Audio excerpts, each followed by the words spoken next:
Good morning everybody.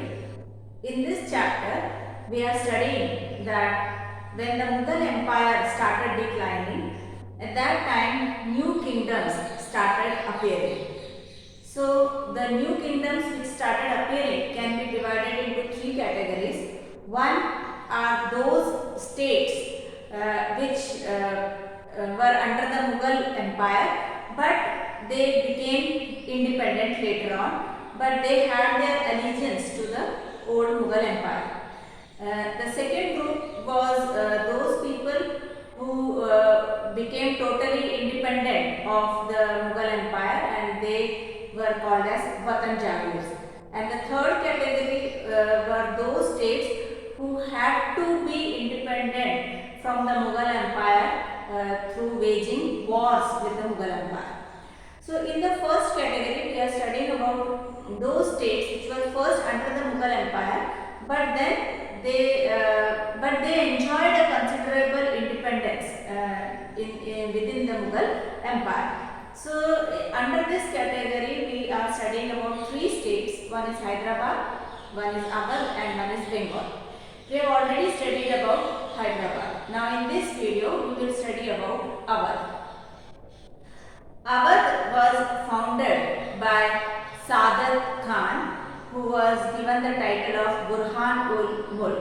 So Burhan ul Mulk, Saadat Khan, was the Subadar of Awadh region.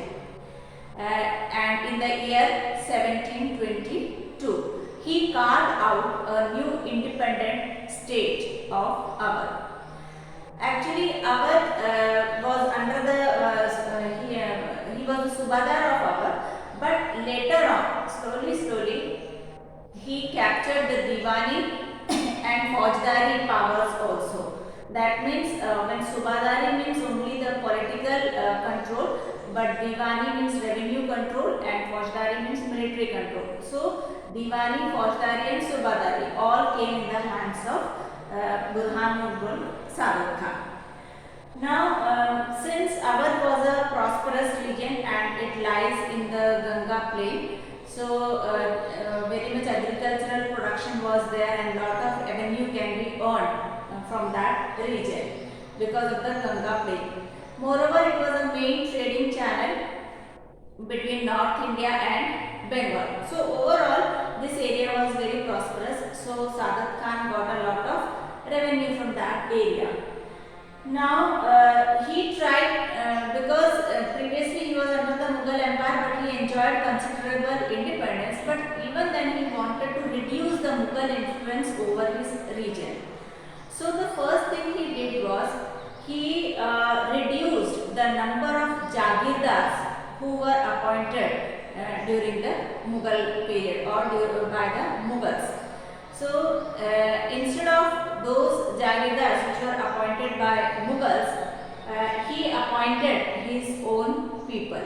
Moreover, he reduced the number of Jagir also, that means the size of the Jagirs were also reduced so that nobody can become more powerful. Then he appointed his own loyal servants to these vacant positions. Now he also checked the accounts of the Jagirdars so that no Jagirdar can become very powerful and so that he will not be cheated. So that means the full control of Saadat Khan was there over the revenue system. Now the revenues of all the districts were reassessed. Means previously already it was assessed by the Mughal Empire and they have already fixed it. But when Saadat Khan became the ruler, he reassessed the this district's revenue system, and then officials were appointed from the side of Nawab, and all those officials who were appointed by the Mughals were removed and the officials by the Nawabs were appointed. Now he don't wanted the Rajputs also to become powerful, so he seized or took back the Rajputs Zamidaris from the Rajputs, and he also took the agriculturally fertile lands from the hands of Rajputs and from the hands of the Afghans who used to live in Rohilkhand. Now during that time